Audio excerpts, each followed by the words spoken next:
In a vast emerald-green jungle, where the golden sun poured through the towering trees and the rivers sang their endless lullabies, lived a mighty elephant named Bhima. His presence alone could shake the very ground beneath him. His tusks curved like the moon, his ears flapped like great sails, and his deep rumbling voice commanded both fear and awe among the jungle's creatures. Bhima was not just powerful, he was proud.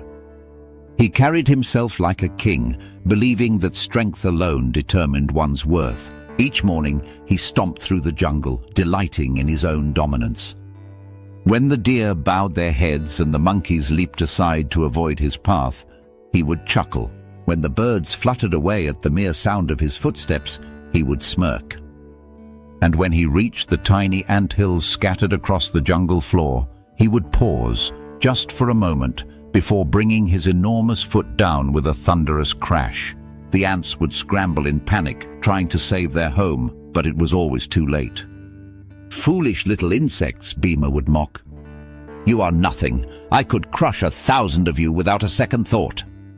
But what Bhima did not understand was that true strength was not just about size or power, it was about wisdom, unity, and respect. Word of Bhima's cruelty spread through the jungle. The rabbits whispered about him beneath the roots of ancient trees. The parrots cawed their warnings from the treetops. Even the old tortoise, who had seen many seasons come and go, sighed, "Pride always walks ahead of a fall." The ants, however, did not waste their time complaining. Instead, they watched. They planned. They waited. And one fateful night, when the moon was high and the jungle hummed with the songs of crickets and frogs, the ants set their plan into motion. Bhima, satisfied with another day of dominance, found a comfortable spot beneath a sprawling banyan tree.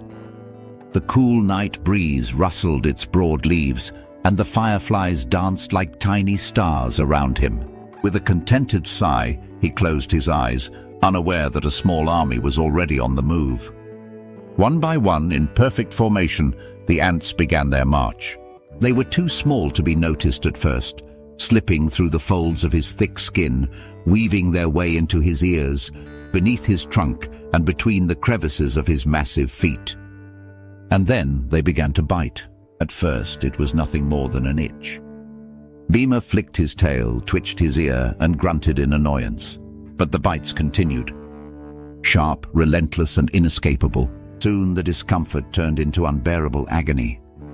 He roared, shaking his head violently, flapping his ears and stomping his feet. The jungle trembled as he charged through the trees, desperate to rid himself of the invisible tormentors.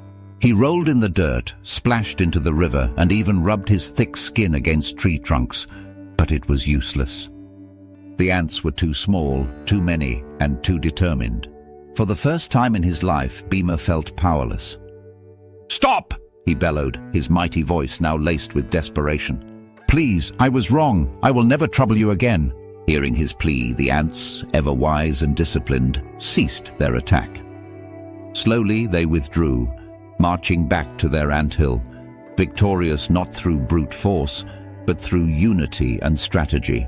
Bhima, panting, stood still. The jungle was silent, as if waiting to see what he would do next. And then something remarkable happened. He bowed his great head. From that day forward, Bhima was no longer the arrogant ruler of the jungle. He no longer crushed anthills for amusement or mocked those smaller than him. Instead, he walked with humility, nodding to the deer, stepping aside for the monkeys, and, most importantly, respecting the ants. And so the jungle was at peace again.